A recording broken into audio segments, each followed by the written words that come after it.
Welcome back friends. आज की video electrical circuit zone में रेफ्रिजरेटर और फ्रिज के ऊपर है। फ्रिज के थर्मोस्टेट की सेटिंग सर्दियों में क्या होनी चाहिए।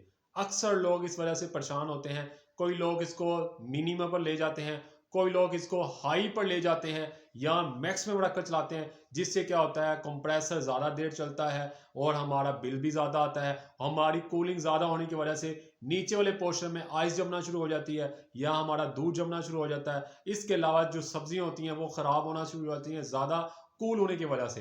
एक सेटिंग मैं आपको एक्सप्लेन करूंगा। अगर आपका इलाका नॉर्मल सर्द है उसकी सेटिंग क्या होगी, अगर ज़्यादा सर्द है उसकी सेटिंग क्या होगी, किस सेटिंग पर रखकर आप इस थर्मोस्टेट को चलाएं ताकि सर्दियों में आपका बिल भी कम आए, आपके फ्रिज की जो कूलिंग है वो भी प्रॉपर होती रहे और आपकी चीज़ें भी ज़्यादा कूल होने की वजह से ख़राब ना हो। ऊपर वाले पोर्शन में भी कूलिंग ठीक रहे, नीचे वाले पोर्शन में भी कूलिंग ठीक रहे और कंप्रेसर को रेस्ट मिल सके। वीडियो को लास्ट तक देखें। डियर फ्रेंड, जैसे कि वीडियो में एक्सप्लेन किया, ये मेरे पास फ्रिज है, डोनस कंपनी की फ्रिज है।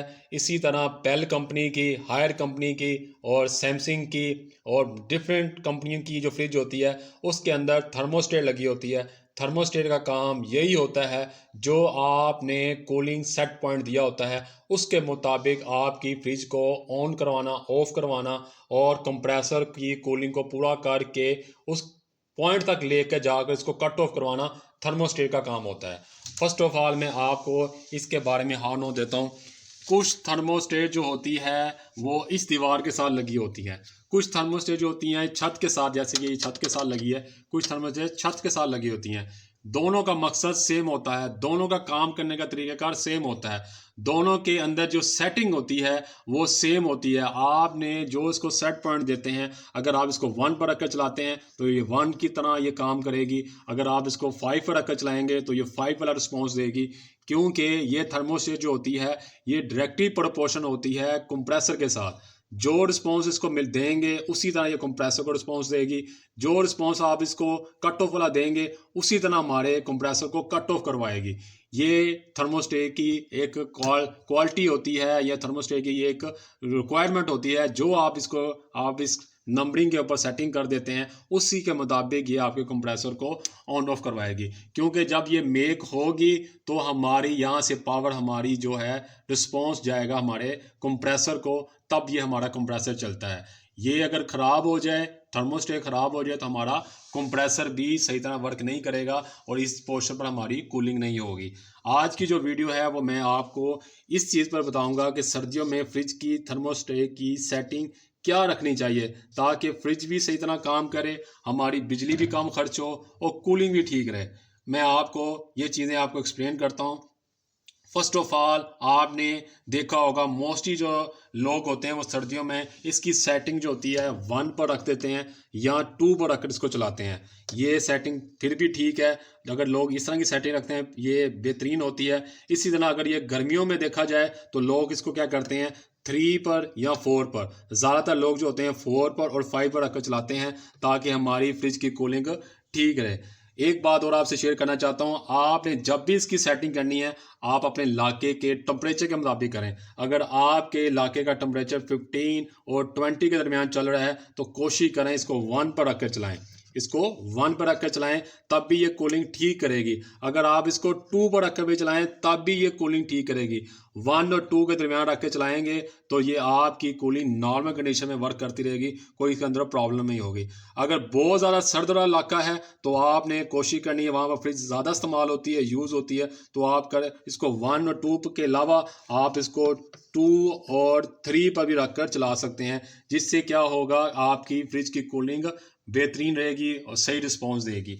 कोशिश करें कि फ्रिज को हाई, ये जो है ना हाई पर रख कर ना चलाएं। ये हाई इसकी स्पीड है 7 पर रख कर ना चलाएं और ना ये इसको जो है बहुत जो है मैक्सिमम के अलावा मिनिमम पर रख पर, या आप इसको 0 पर रख कर ना चलाएं, ये 1 पर रख कर ना चलाएं, बिल्कुल नीचे रख कर ना चलाएं। आप टेम्परेचर अपने इलाके के लिहाज से रख कर चलाएं।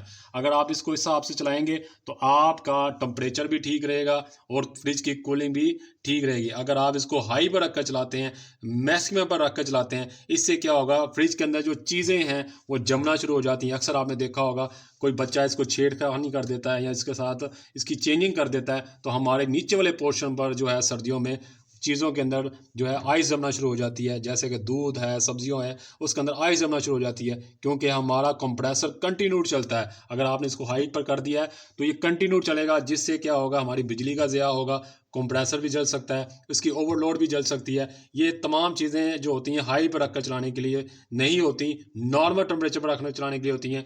कोशिश करें सर्दियों में आप जो है अपने इलाके के लिहाज टेम्परेचर से 1 या 2 पर रखकर चलाएं। अगर बहुत ज़्यादा आपको ज़रूरत है, आपका इलाका ज़्यादा सर्द है, तो कोशिश करें इसको 3 पर रखकर चलाएं। इससे ज़्यादा इसकी सेटिंग नहीं होनी चाहिए।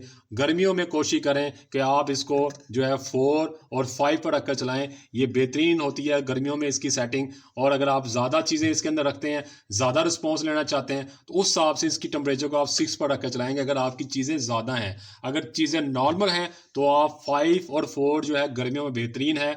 और सर्दियों में अगर आपकी फ्रिज के अंदर चीज़ें भी ज़्यादा हैं और नॉर्मल टेम्परेचर रख चलाना चाहते हैं, तो आप कोशिश करें 3 और या 2 के दरमियान रख के चलाएं, ताकि आपकी फ्रिज भी नॉर्मल कंडीशन में चले और नॉर्मल टेम्परेचर में चले और कंप्रेसर भी कट ऑफ हो और आपकी बिजली का ज़िया भी ना हो। इसके अलावा मैं आपको डिजिटल जो ये तो हमारी आ जाती है मैनुअल, एक आती है डिजिटल हमारी फ्रिज होती है, उसकी सेटिंग बताता हूँ। उसकी जो सेटिंग सर्दियों में होती है वो 3 और 5 के दरमियान रख कर चलाएं, वो बेहतरीन होती है। उस हिसाब से अगर आप फ्रीज़र इस्तेमाल करें, उसकी सेटिंग जो है सर्दियों में 15 और 18 के दरमियान रख के चलाएं, तो वो बेहतरीन होती है। इससे आपकी बिजली का ज़िया भी नहीं होगा और कंप्रेसर को रेस्ट भी मिलेगी और उसका अच्छा रिस्पॉन्स मिलेगा।